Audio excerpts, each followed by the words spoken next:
Alors bonjour à tous, nous voici à nouveau, encore avec mon gars sûr, Junior. Yeah. Mais aujourd'hui, quel invité spécial.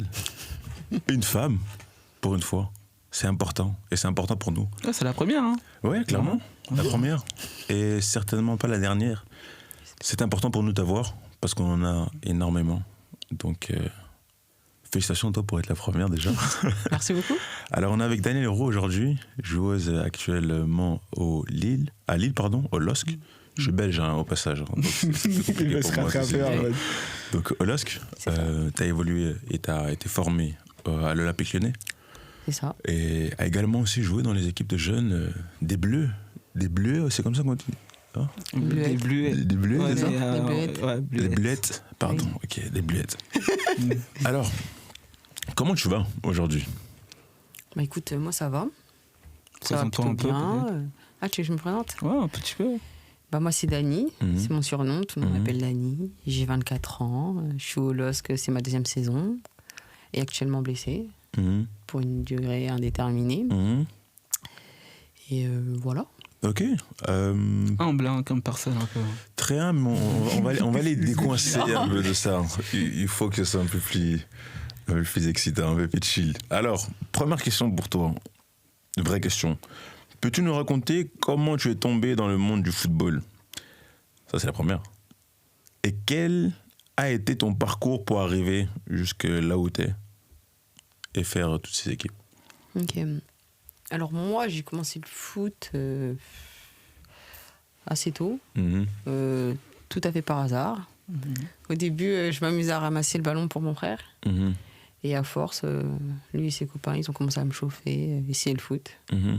Du coup, j'ai essayé. Bon, je vous cache pas, j'avais pas le niveau, hein, un niveau assez faible. Mais je sais pas, il y avait ce côté aussi de concurrence où les garçons, ils savaient faire 50, 50, 50. Tu sais, c'était le test avant chaque match. Oui. Je savais pas le faire. Alors, c'était un truc où, vas-y. Et je sais pas, je voulais le faire. Genre, je voulais remontrer que moi aussi, vas-y, j'étais capable de le faire. Et à force, bah, ça a pris, j'étais dedans.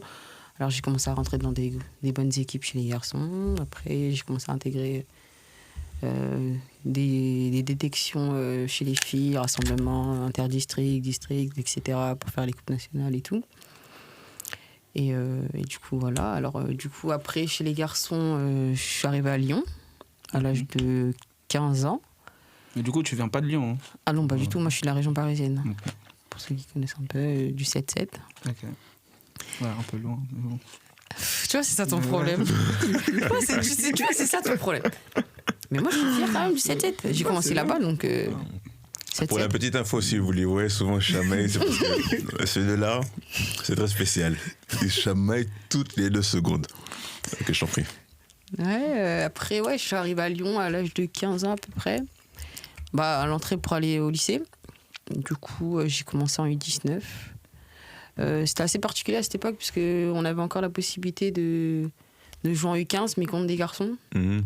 Ça, je ne l'ai pas fait. Ok. Parce que, entre guillemets, bah, ça se passait plutôt bien pour moi, donc j'ai intégré assez facilement les U19. Mhm. Donc, première année, ça se passe bien. En parallèle, il y a eu l'équipe de France qui est arrivée. Donc, du coup, je suis rentrée en U16. Mhm. Je les ai toutes faites. Mais c'est quoi ton feeling à ta première sélection? Tu t'y attendais? Oui.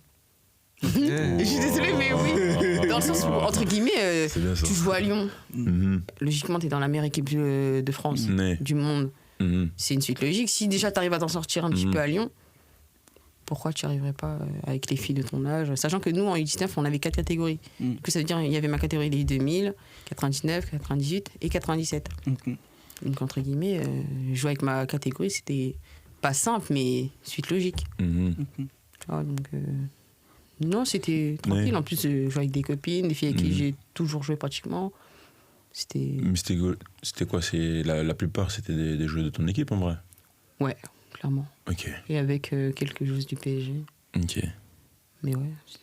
Maintenant, c'est un peu plus mix, tu vois, c'est différent. Il y a plus de structure, il y a plus de moyens, donc t'as plus de joueuses d'un peu de partout. Mhm. Mais sinon, ouais, Lyon, Montpellier un peu, je crois, à cette époque. Mais Mais ouais. t'avais une grosse dédicace à toute ma famille à Lyon. Chapeau Mendes, gros bisous. Je t'aime fort, mon frère. Alors, qu'est-ce qui t'a motivé à poursuivre dans ce domaine qui est le foot très exigeant. As-tu rencontré des obstacles que tu n'avais pas anticipés en tant que femme dans le foot pro? Moi, ce qui m'a motivée, c'est que tout se passait bien. Oui. Donc, entre guillemets, c'était logique et assez simple de rester dans ce domaine-là. J'avais pas à me poser la question, qu'est-ce que je vais faire plus tard? J'avais le foot, ça se passait bien, je vais continuer dans le foot. C'était assez... Ouais, c'était logique, donc... Mais... Et les obstacles, j'en ai eu pas mal un peu. Au départ, je dirais que c'est mes premières difficultés, ça a été de quitter la maison. Même si, on va dire, assez indépendant, mais ce côté où tu rentres peu, du coup, tu les vois peu. Et c'est à quel âge tu me disais? 15 ans. 15 ans, hein, c'est ça? Ouais. Ok. Et ce côté où, t'as pas de repères, entre guillemets. Surtout que moi, j'étais de la région parisienne, je me retrouve à Lyon, je connaissais personne. C'est pas du tout la même chose, sachant que je suis quelqu'un d'assez très famille. Tout le temps avec ma sœur, mon père, tout ça, donc... C'était Dédicace difficile. à eux au passage. Hein. Ouais. Dédicace. Mais ouais, donc il y a ce côté où tu dois t'adapter à cet environnement que tu connais pas, que tu maîtrises pas. C'est pas forcément la même mentalité, la même vision. Tu es un peu en retrait parce qu'au final, au départ, tu observes, faut que tu prennes tes marques. Et ça, au début, moi, ça a été compliqué. Et tes parents, ils l'ont vu comment cette situation? Je dirais que ça a été compliqué pour eux de me laisser partir, tu vois. Et entre guillemets, je suis pas quelqu'un qui va me plaindre, tu vois, c'était difficile. Ils l'ont su à un moment donné parce que ça s'est ressenti sur le terrain, ça s'est ressenti de partout, ça s'est déjà ressenti à l'école. À la base, je n'étais pas forcément quelqu'un de très scolaire, mais je m'en sortais bien. Et là, j'arrive à Lyon, plus rien. Et je dis, oh, qu'est-ce qui se passe? Alors que moi, ils m'appellent tous les jours, ouais, alors Dani, ça se passe comment? Moi, je leur dis tout va bien. Ils reçoivent les bulletins. La spéciale. En fait, non, plus compliqué. Mais Dani, comment ça se fait? Pourtant, ça n'arrivait pas. À un moment donné, changement. Ouais, c'est ça, clairement, fallait s'adapter. Mais du coup, c'était comment, dans le sens où tu as le changement, en même temps, comme tu as dit, la suite logique, équipe de France, etc. Et comment, du coup, tu fais, ou comment tu as fait plutôt, à te remettre vraiment en mode ok, là j'y go, peut-être que oui, il y a un petit changement dans ma vie ou quoi que ce soit. Est-ce qu'on t'a accompagné? Est-ce que tu vois, tu as des coéquipières aujourd'hui qui ont été vraiment là pour toi à ce moment-là? Comment ça s'est passé en fait, cette intégration-là un peu et cette adaptation du coup pour arriver du coup au plus haut niveau? Comment tu as fait ça? Je dirais que plutôt que c'était la compétition. Je suis quelqu'un d'assez très compétitrice. Il y a le côté où tu gagnes tout le temps, donc tout va toujours bien quand tu gagnes. C'est quand les défaites arrivent que c'est plus compliqué, tu te remets en question, tu as des doutes, etc. À Lyon, logiquement, tu gagnes tout le temps et c'est ce qui se passait la plupart du temps, tu vois. Donc il y a eu ce côté où la compétition, le fait de jouer, d'être titulaire, de voir que le coach il me faisait confiance, de voir qu'en sélection ça se passait bien. Et du coup, au final, entre guillemets, cette adaptation qui était compliquée, vu que le foot se passait très bien, j'ai tout mis dans le foot. J'ai délaissé l'école un petit peu. Même si j'ai eu quand même mon bac, je vous rassure. Mais j'ai tout misé dans le foot et ça a été, entre guillemets, mon échappatoire de tout le reste, tu vois. Que ce soit les problèmes perso ou le côté où j'étais pas à l'aise et tout. Mais vu que je gagnais, qu'on gagnait et tout a été plus simple, tu vois. Et en termes d'accompagnement, je dirais que c'est assez compliqué puisqu'au départ, tu vois, quand t'es jeune, tes parents, ils veulent tout gérer. Ils sont là, ils disent, non, mais t'inquiète, t'es encore jeune, j'ai le temps. Sauf que je pense que ça, c'est une erreur en vrai. Si tu arrives à trouver des personnes qui arrivent à te suivre quand tu es jeune, qui t'accompagnent tout le long de ta progression, de ta formation jusqu'en pro, etc. Parce qu'aujourd'hui, comme mes parents ils ont fait, ils se sont dit, bon, nous, on va gérer ça. Et ils sont capables, sauf qu'entre guillemets, ils ne connaissent pas les rouages du football. Exact. Ils ne connaissent pas comment ça se passe dans les négociations, ce qu'il faut demander. Ils n'anticipent pas. Ils se disent, non, t'inquiète, t'es jeune, nanani. Donc, moi, qu'est-ce qui s'est passé? J'ai signé mon premier contrat pro avec mes parents. Sauf que c'était une très bonne chose, c'était ce que je voulais. Parce qu'entre guillemets, c'est un objectif. Tu rentres en U19, ton objectif, c'est de signer pro. Donc, tout va bien. Mais tu mets pas de clause. Tu penses à ce que tu as maintenant, mais tu penses pas à l'après. Tu signes pourquoi? Tu vois ce que je veux dire? C'est quoi ton étape d'après? Après la signature, c'est quoi? Alors oui, tout le monde va te dire, ouais, je veux jouer. Et comment tu es? Est-ce que tu es prêt? Est-ce que tu n'es pas prêt? Et ça, malheureusement, on ne le sait pas quand on se lance dedans. Surtout que, entre guillemets, je pense, dans ma famille, mon frère, il a joué à un bon niveau, jusqu'au Paris FC en U19, tout ça. Mais au-delà de ça, on ne connaissait pas. Il ne connaissait pas ce milieu professionnel, comment dire, ce qu'il fallait pour m'accompagner. Peut-être qu'est-ce qu'il aurait fallu faire pendant la période où j'étais pas bien, d'adaptation. Il y avait ce côté aussi où ils étaient loin de moi, donc ils ne pouvaient pas le voir, pas le sentir. Il y a le truc aussi où moi je parlais peu ou pas. Donc c'était difficile. Tu vois, je pense que quand tu es jeune, même si on pense qu'on est trop jeune, il faut trouver ces personnes qui puissent être autour de toi, que ce soit les agents ou autres, qui apprennent à te connaître réellement, qui soient là vraiment réellement pour toi, tes objectifs, que tu les fixes, c'est que des étapes. Alors aujourd'hui, je vais être là. J'entre en U19. Ensuite, je veux signer. Ensuite, je fais quoi? Est-ce que je suis prête pour intégrer les pros directement ou est-ce qu'il faut que j'aille en prêt? Il faut que j'aille où en prêt? Il faut que ça soit bénéfique et que ce soit toujours une étape supplémentaire pour arriver à l'objectif final. Et je pense que moi, ce qui m'a vraiment manqué, c'est ce côté où j'ai signé, mais je ne savais pas vraiment pourquoi. Ce que je voulais vraiment. Et on m'a jamais dit, ouais, Dani, pour que tu réussisses vraiment, tu passes par là, va en prêt dans tel club parce que ça va t'apporter ça. Alors qu'au final, j'étais prêté, mais il n'y avait pas d'objectif. Avec le club, il n'y avait pas de... On t'envoie en prêt, mais pour que tu reviennes et que tu nous apportes ça, que tu puisses acquérir de l'expérience, du vécu, qui te rend différente, avec beaucoup plus de maturité, tu vois. Exact. Et ça, malheureusement, quand on est jeune, on ne se rend pas compte de ce côté mature. Exact. On se dit que ouais, on est fort et tout, mais... Parce que moi aussi, dans ma tête, je me disais, ouais... En plus, tout le monde dit crac, crac, crac. Tu joues, tu plantes, tu forcément, tu te dis qu'entre guillemets, c'est logique, mais sauf que t'es pas forcément prête. Moi, j'étais pas prête, je pense. J'ai signé parce qu'entre guillemets, par rapport à celle de mon âge, j'étais prête à passer une étape. Mais entre l'étape d'être prête pour signer pro et pour jouer en pro et s'installer en pro, surtout dans un club comme Lyon, j'étais pas prête. Il m'a manqué cet accompagnement qui était super important. Donc ouais, je dirais que c'est vraiment cet accompagnement, cette vision, avoir un vrai plan de carrière. Tu vois? Voilà. Eh ben, tu t'as cité énormément de choses. Tu disais qu'elle était timide. Elle est pas timide. Non, je suis quelqu'un de réservé, pas timide. Franchement, tu as cité énormément de points super importants, allant de l'accompagnement au plan, aux discussions sincères, honnêtes, directes, et le raisonnement aussi, le pourquoi. Parce que c'est bien beau. Oh non, ok, signe. Ouais, mais ensuite... Pourquoi je dois signer? Pourquoi je dois aller là-bas? C'est quoi la raison? Et c'est quoi le plan qu'il y a dans mon transfert ou le fait que j'aille en prêt dans telle équipe? Ok. C'est qui le coach? Quelle situation il a déjà eu auparavant où ça s'est passé et que l'autre personne, au final, elle est repartie dans son club et elle a pu jouer? Le vestiaire, c'est comment aussi? Le vestiaire, c'est comment? Bah oui, c'est ça. Est-ce que les gens ils ont l'habitude d'avoir des joueurs en prêt? Ou est-ce que je vais arriver là-bas et les gens en fait ils aiment pas le fait que j'arrive d'un plus gros club et qu'ils vont me mettre des bateaux dans les roues? En fait, il y a trop de paramètres. Le système de jeu, nous, des fois on en parle, tu vois, où tu dis ouais, mais t'as certaines équipes, elles jouent pas de la même façon. Ça veut dire peut-être à Lyon, tu vas planter, etc. T'arrives dans une équipe, là ça joue pas, t'es obligé de défendre, t'as pas de ballon, et au final tu marques pas les mêmes buts, et tu te dis ok, je me retrouve là, j'ai pas les mêmes stats. Mais les recruteurs ou autres, ils s'en foutent de ça. Et ils vont juste te dire Daniel n'a pas les mêmes stats qu'avant, etc. Tu vois. Alors que c'est la même chose. Je vais essayer d'être... C'est juste qu'ils n'étaient pas entourés de la même façon. Voilà. Je suis le... CEO du TGM aujourd'hui, je sais pas le genre de foot. Je vais essayer de dissocier la chose et d'être le plus objectif possible. Mais ce qui complique la tâche aujourd'hui, c'est que les gens ont complètement perdu la passion, ont complètement perdu l'amour. Ils ont oublié pourquoi. Tu sais que même beaucoup de gens, ils savent même plus pourquoi ils jouent au foot. T'as vu ce que t'avais au tout début, là, la passion et le truc de « Ah, j'ai envie de faire des trucs pour que les gens, ma famille, ils viennent, ils sont contents, ils kiffent. » Quand je rentre à la maison, ils disent « Ah, t'as fait un bête de match, ça. » Tu vois. On n'a plus ça. C'est vrai. On n'a plus ça. Et en parlant de ce que tu disais tout à l'heure, même par rapport au fait de changer d'équipe, donc que des gens t'envoient dans d'autres clubs, ils te mettent pas dans ton meilleur avantage.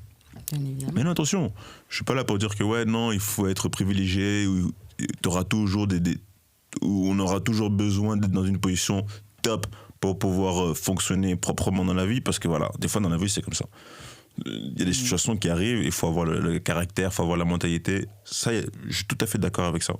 Mais là, on parle de l'accompagnement, et si tu as un accompagnement et tu as des gens qui sont là pour toi, ils vont faire en sorte de t'amener dans des situations qui seront plus favorables. Par rapport à ton style de jeu, par rapport à comment tu as grandi, par rapport à ce qui va faire en sorte de pouvoir te mettre toi en valeur. Et si toi, tu es mis en valeur, Ben, Oui. eux, ils se sont mis en valeur. Tout le monde est gagnant dans l'histoire. Oui. En fait, c'est gagnant-gagnant. J'arrive. Non, mais honnêtement, faut m'expliquer. J'arrive pas à comprendre. Les gars, pensez à tout le monde, mais pensez. Allez, disons même pensez à vous. Hein? Si votre joueur, si votre coéquipière, si votre pote, là je mets tout, vraiment tout, parce qu'au final c'est pareil. C'est pareil dans tous les recoins de la vie, dans tous les domaines. Donnez-vous à fond pour l'autre. Mettez-les bien. Ils vont vous le donner. Ils vont vous le donner. C'est comme les coachs. On en parlait encore récemment, mais c'est comme les coachs. C'est comme vos coéquipiers. Et c'est comme nous, les attaquants. Quand tu arrives, tu as une possibilité, tu vois que en fait, pour pouvoir tirer, c'est compliqué. Tu as fait une feinte, ça s'est pas passé. Et il y a la possibilité de donner. Quand tu donnes, il met. Prochainement, il va donner. Ouais, bah ouais. Logique.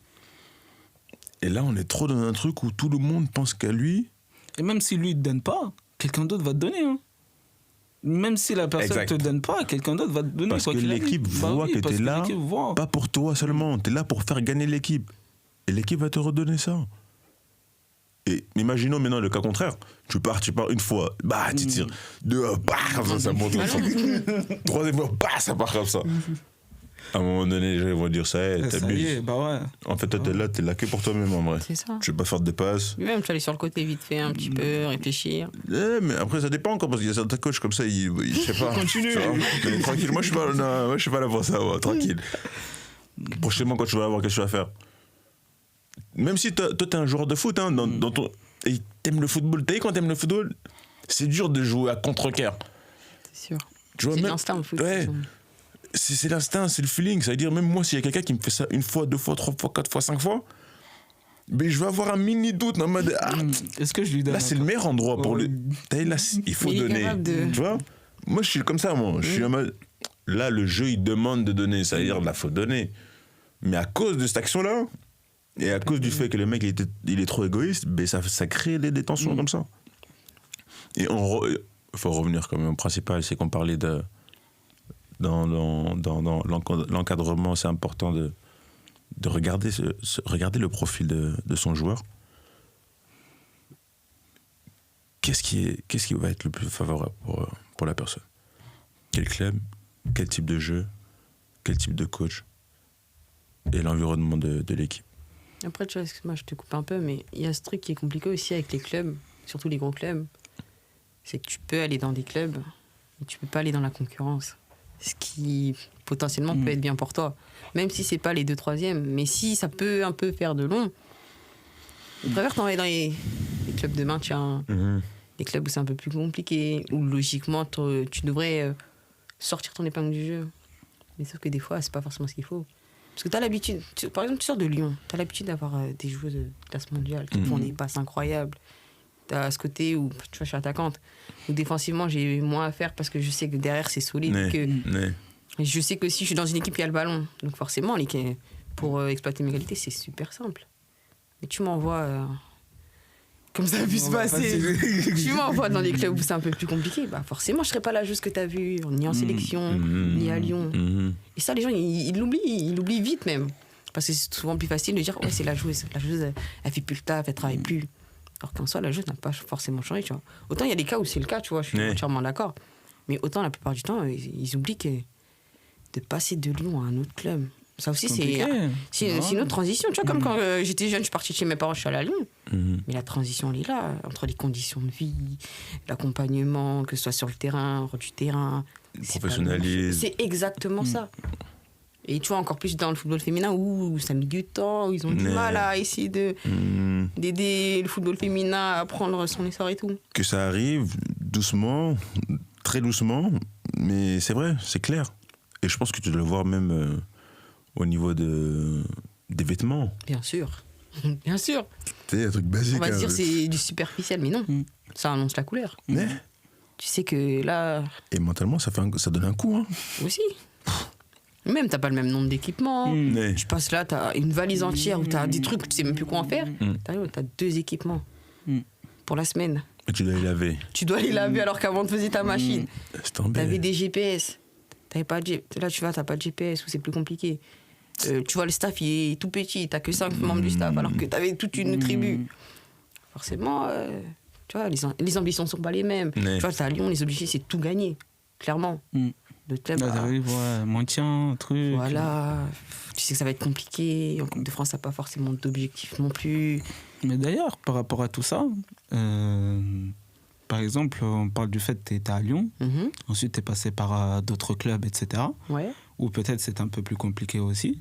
Et ensuite aussi, t'es arrivé, il y a certaines situations aussi qui se sont passées dans certains clubs, etc.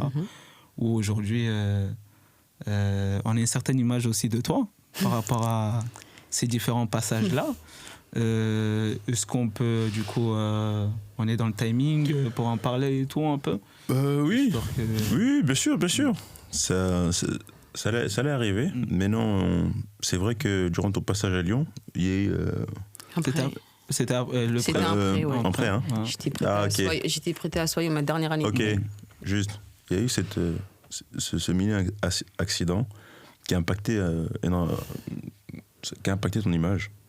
Peux-tu nous dire ce qui s'est réellement passé? Parce que bon, on a pris le temps quand même de regarder à nouveau. Et on fera en sorte, dépendamment de Dany, de mettre aussi les images aussi. Donc peux-tu nous dire ce qui s'est réellement passé et comment tu as vécu cette expérience sur le plan personnel et professionnel? Je vous mets dans le contexte. Fin de match, il reste 3 minutes, je crois, on gagnait 2 ou 3-0. L'équipe adverse a une contre-attaque. Je fais un peu de l'anti-jeu, je me mets devant. On tombe. La joueuse, elle n'a pas apprécié. Pendant qu'on tombe, elle me met un coup de coude. Ce qui fait que j'ai un geste où tout le monde voit et en mode je la repousse. Elle se retourne, elle m'étrangle. 2 mains comme ça. Je me dis, oh, moi je réagis pas, choquée. Il y a les filles de mon équipe qui arrivent, bon, ça part en bagarre et tout. Mais au final, les gens ils disent quoi? Dany, elle s'est battue. Mais si tu regardes les images, à quel moment je me suis battue? Tu vois ce que je veux dire? Et moi, je les ai vues, les images, en plus. Plusieurs fois. Tu te dis, mais... Et sur le coup, j'ai pas réagi ni sur les réseaux ni nulle part, dans le sens où... moi, j'ai attendu ma sanction pour voir ce qu'elle en était, parce que j'ai pris un carton rouge, ce que je trouvais déjà pas légitime, mais bon, après, c'est un autre débat. On a pris rouge toutes les deux. À la rigueur, je prends un jaune, je fais de l'anti-jeu, etc. Je me fais étrangler, j'ai la même sanction que celle qui m'étrangle. Ensuite, il se passe le truc discipline, tout ça. Je prends 7 matchs, elle en prend 8. Parce que là, il y a du sursis ou je sais pas quoi. 7 et 8. On est sur un truc où j'estime n'avoir rien fait de grave. Où je n'ai pas mérité cette sanction. Alors oui, je prends un rouge, donc dans ce cas-là, tu me sanctionnes parce que j'ai pris un carton rouge. Mais à la hauteur... Enfin, ma sanction n'a pas été à la hauteur de ce que j'ai subi. Et les gens, ils sont là. Ouais, Dany, tu t'es battue. Je me suis battue quand? Les images, elles ont été là, elles ont circulé à un moment donné. Enfin, et des fois, j'entends les commentateurs à la télé. Ouais, parce que la joueuse, elle joue toujours en terre et tout. Ouais, il y a eu cette altercation avec Jessiro, nanani. Mais arrêtez de citer mon nom dans un truc où mais j'ai d'ailleurs, été par victime. rapport à ça, parce qu'on parlait d'accompagnement et tout ça, hein, désolé de te couper, c'est le fait que, est-ce que toi tu trouves aujourd'hui que dans ton parcours footballistique, même si peut-être que ça n'a pas eu forcément d'impact dans ta carrière ou autre, est-ce que tu trouves quand même qu'il y a eu un avant et après ça, ou pas du tout, même vis-à-vis des gens, par exemple, comme tu as dit, des commentateurs ou autres, est-ce que c'est un sujet qui revient souvent, ou tu penses que... Je sais pas un peu. Comment ça s'est calmé, mais dès qu'ils ont l'occasion, ils la calent toujours. Jessiro, nanani. Du coup, je suis assimilée à Jessiro s'est battu. Ça, c'est un truc. Alors, ouais, sur le coup, c'est quelque chose qui m'a vraiment fait énormément de peine. Dans le sens où, déjà, mon prêt, il était assez compliqué. Avec le coach, c'était compliqué.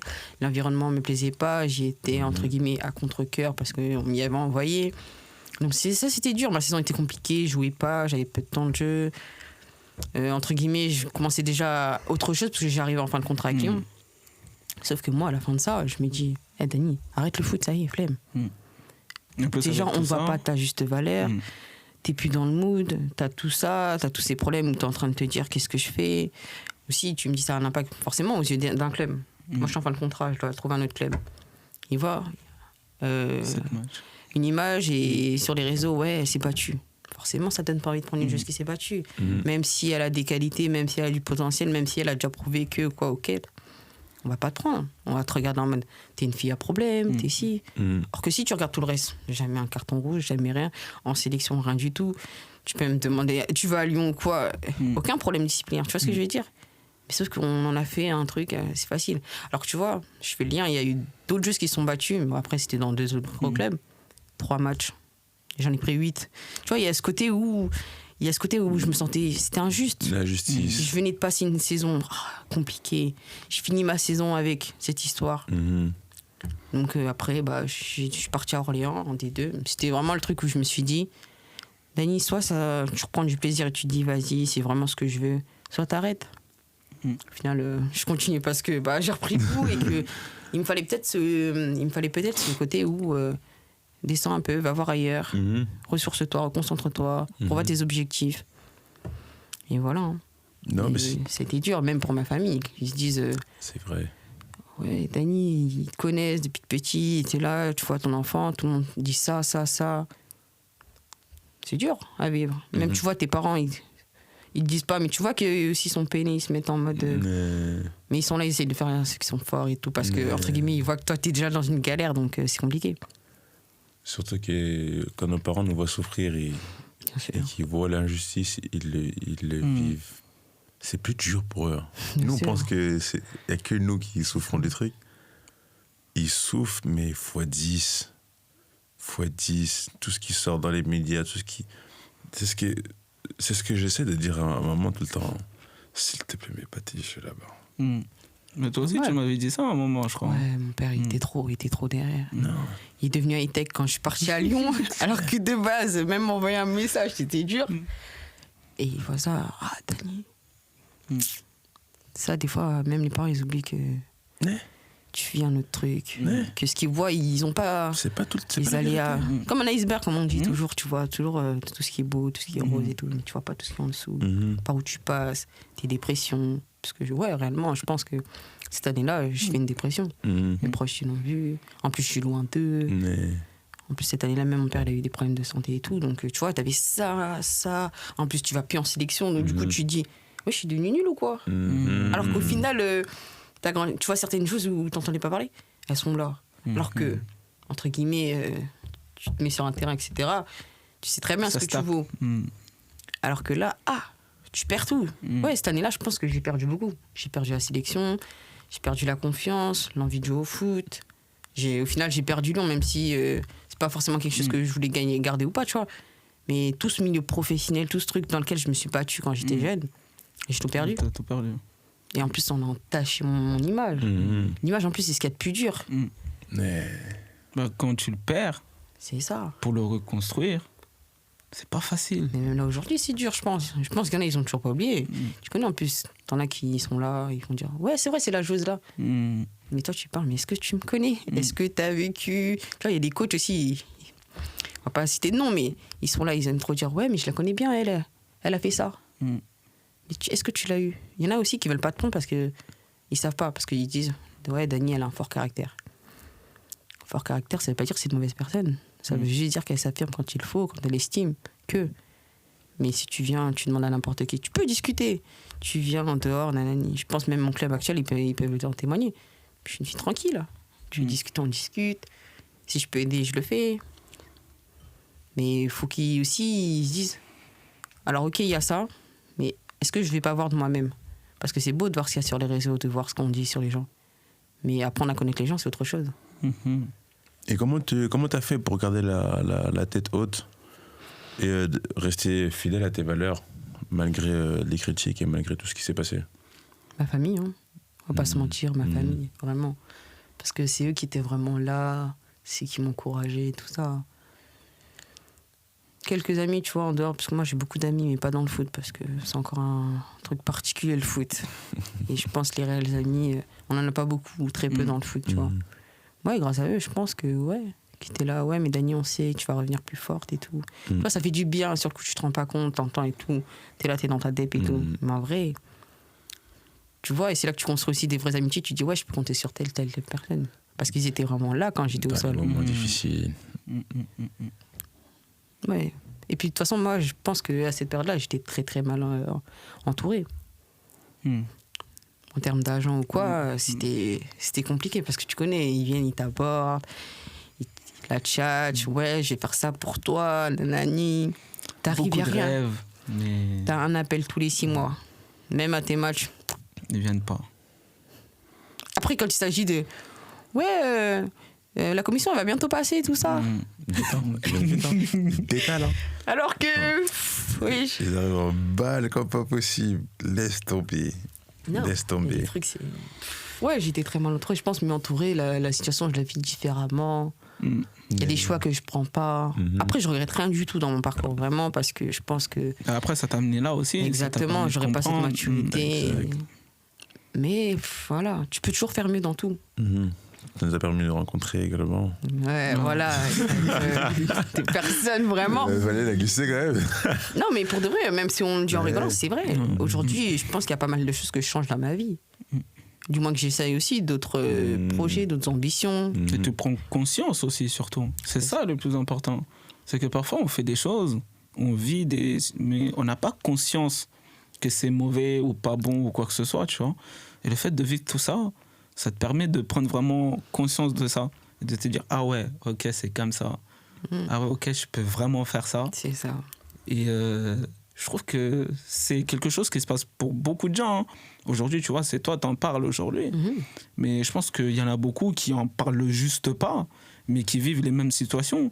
Et ils ont personne, comme tu as dit, pour pouvoir les accompagner dans tout ça. Et j'aimerais revenir sur ça, parce que tu parles de mauvais entourage, que tu n'étais pas forcément accompagné, que c'était très dur. C'était... comme il a dit, hein, comment t'as fait pour... Jamais sérieux, lui. Non, comment t'as fait pour avancer dans tout ça? Comme t'as dit, t'avais la famille, le truc, etc. Mais maintenant, te relancer vraiment, sérieusement, où tu te dis qu'en vrai, ok, il y a eu tout ça, ok, mais je reste Dany et let's go, tu vois. Est-ce qu'il y a des changements que t'as effectués dans ta vie qui t'ont permis justement de revenir sur le devant de la scène? Ouais, je pense que tu vois, j'ai eu cette période de doute où je me suis dit, je suis plus capable de. Il y a dans un premier temps, se rendre compte que je sais faire ça, j'ai 2 jambes comme tout le monde, etc. J'ai pris conscience que je pouvais et que j'étais cette joueuse, que tout le monde disait, ouais, crac, nanani. Que tu es. Que je suis. Et il y a aussi celle que je veux devenir, tu vois. Il y a aussi les objectifs que tu veux. Ouais, j'ai pas mal d'ambition encore dans le foot, même si tout le monde dit que je suis jeune, même si j'ai 24 ans. T'es jeune, ouais. Ouais, mais tu sais que le temps passe vite. On dit, ouais, t'es jeune. Aujourd'hui, on me disait, j'étais jeune avant. J'ai 24 ans aujourd'hui, tu vois ce que je veux dire? Puis je suis une femme, c'est pas comme les garçons ou autres. Je dois penser à plein de trucs, ma vie personnelle, l'après-foot. Donc t'as pas le temps en vrai. Surtout maintenant à 24 ans, t'es plus proche de la trentaine que tes 18 ans. Tu vois, le truc il est là et t'auras toujours des gens qui vont dire ouais mais t'es jeune, mais sauf que faut les écouter sans les écouter. Alors oui t'es jeune parce que t'es en pleine capacité de tes moyens logiquement, mais le temps passe très très vite, surtout quand dans une saison. Début de championnat tu dis vas-y, enfin on a le temps d'ici la fin de saison. Là milieu de saison, ta saison est bientôt finie. Sachant que nous en plus on n'a pas énormément de matchs.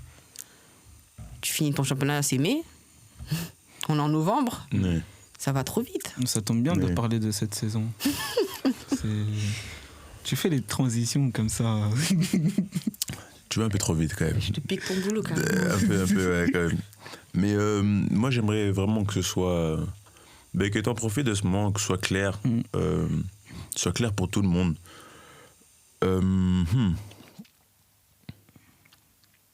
Et comment on va le faire? Il faut que je sois créatif.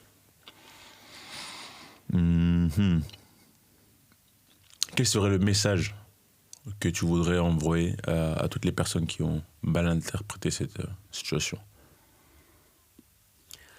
Je voudrais juste qu'ils apprennent à me connaître et qu'ils me jugent pour la joueuse, qu'ils n'interprètent pas la personne que je peux être. Et c'est tout. Hein. Que tu me juges sur ce que je fais. Mon match a été nul, j'ai pas marqué. Dis-moi, t'es nul. Mais fais pas une généralité d'une vidéo que t'as vue ou cru voir ou entendu pour avoir un jugement sur ma personne.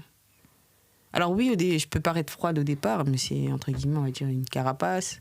Pour ceux qui me connaissent, ils savent très bien que tu peux discuter avec moi et que je peux avoir ce côté fermé, mais en même temps, si on est adversaire, tu vas pas me voir en mode coucou. Mais surtout que sur un terrain et en dehors, t'es pas la même personne. Pas du tout. Non, mais plein de joueurs Bah sont oui. pas les mêmes, Bah oui. sur et en dehors du terrain, mais rien à voir. Et ça vaut pareil pour le business ou quoi que ce soit. T'as des personnes qui vont te dire, ah ouais, mais lui, faire du business. Ouais, mais Je faut suis prendre le une temps. personne quand on travaille ou quoi que ce soit, et je suis une personne en dehors. Ça veut dire que toi, aujourd'hui, tu vas me juger peut-être par rapport, on va dire, à l'altitude que j'ai quand je suis sur le terrain, mais parce que sur le terrain, je suis concentré que sur mes résultats, mon Ton match, objectif. etc. Bien sûr. Ça veut dire que c'est normal que tu vas voir que des fois, j'aurai certaines réactions que je vais faire, mais c'est parce que je suis totalement concentré. Puis T'as un le état de contexte, flow, bah oui, c'est... l'arbitrage, comment tu te sens, si tu réussis ton match plus ou moins, tu vois, il y a tout ça qui rentre en jeu. Mais non, il faut que les gens... tu vois des gens à la télé, mais ça veut pas dire que c'est eux. Mhm. T'as le joueur et t'as la personne. Exactement. Faut Alors que vous dissocier voyez les tous. deux. Vous voyez la roue, mais il y a Dany. Il y a Dany à la maison, Dany en famille, avec ses amis, et Dany au foot. Intéressant, c'est bien ce que tu dis. As-tu des projets ou des rêves que tu souhaites réaliser après ta carrière sportive? Dans le foot.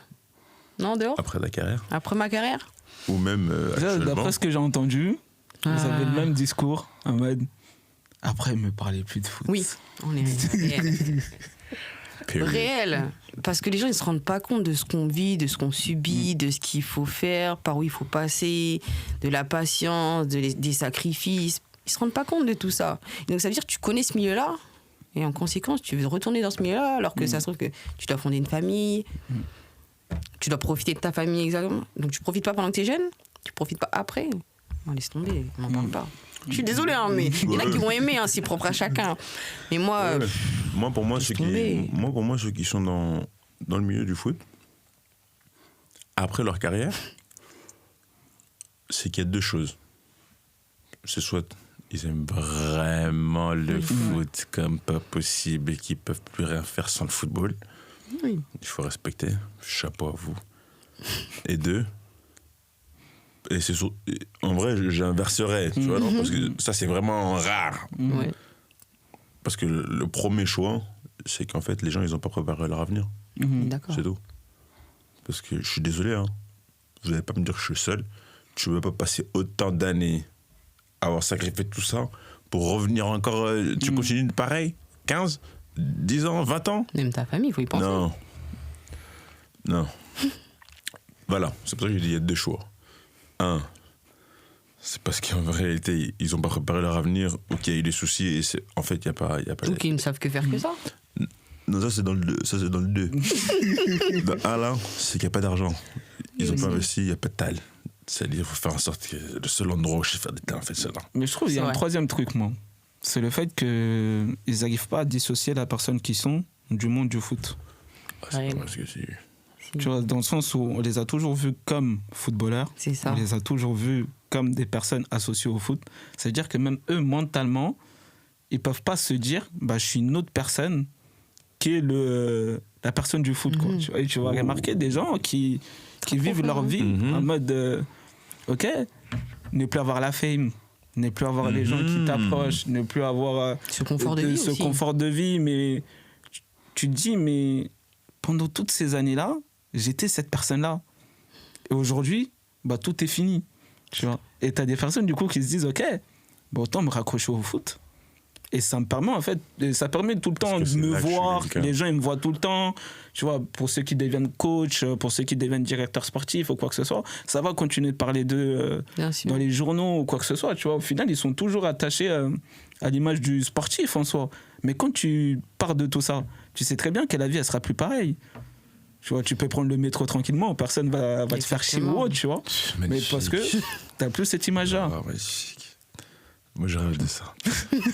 Donc, du coup, il y a trois choses. Un, c'est que les gens n'ont pas préparé leur avenir. Il n'y a pas de tel. C'est le seul moyen d'avoir des tels, c'est là. Deux, c'est qu'ils aiment énormément le foot et que c'est l'amour de leur vie, c'est le ballon, en gros. Ouais. Trois, c'est que les mecs, ils n'arrivent pas à dissocier le football et la vraie vie et la réalité. Et que sans le football, ils sont plus rien. Et le fait de se dire qu'ils sont rien, c'est Ils peuvent pas. un cauchemar. C'est vrai. C'est vrai. Je sais pas, je manque quelque chose. Non, non, mais c'est vraiment ça.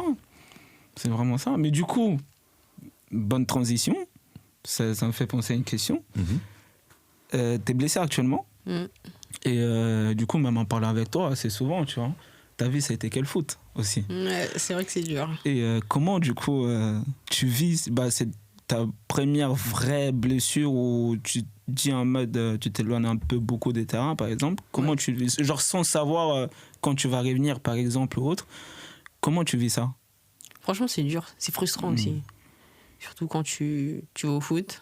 Toi, ta vie, c'est quoi? C'est les soins. T'as les autres qui vont à l'entraînement. Et que tu les vois partir. C'est ça. T'as les matchs aussi où tu vas les voir et que tu te sens impuissant. T'es sur le côté, t'es même pas sur le banc, tu vois. Donc tu te dis, tu peux même pas rentrer pour les aider. Et il y a ce côté aussi, à un moment donné, le foot, ça te manque. Même si des fois, t'es saoulé et tout. Tu fais ça tous les jours. T'as l'habitude de... Tu te lèves pour aller t'entraîner, pour faire ta muscu, pour si tu rentres, nanani. Là, t'as plus ce même train de vie. Entre guillemets, tu vois, là, je suis blessée. Kiné tout le temps. Une alimentation qui change aussi un petit peu, parce que je dois prendre des protes.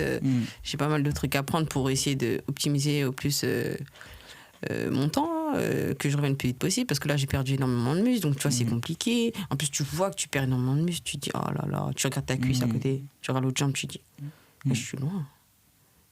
Et tu te dis, oh là là, ça va être long. En plus, tu sais que les genoux, c'est quelque chose d'assez particulier. Non, franchement, c'est super dur. C'est super dur, sachant que, entre guillemets, moi, ça me tenait à cœur de faire une grosse saison. Sachant que là, en plus, on vient de descendre en D2. Donc, tu vois, encore l'image, où tu dois encore prouver que tu as le niveau de la D1. Alors, avoir le niveau de la D2, ok, oui, aussi.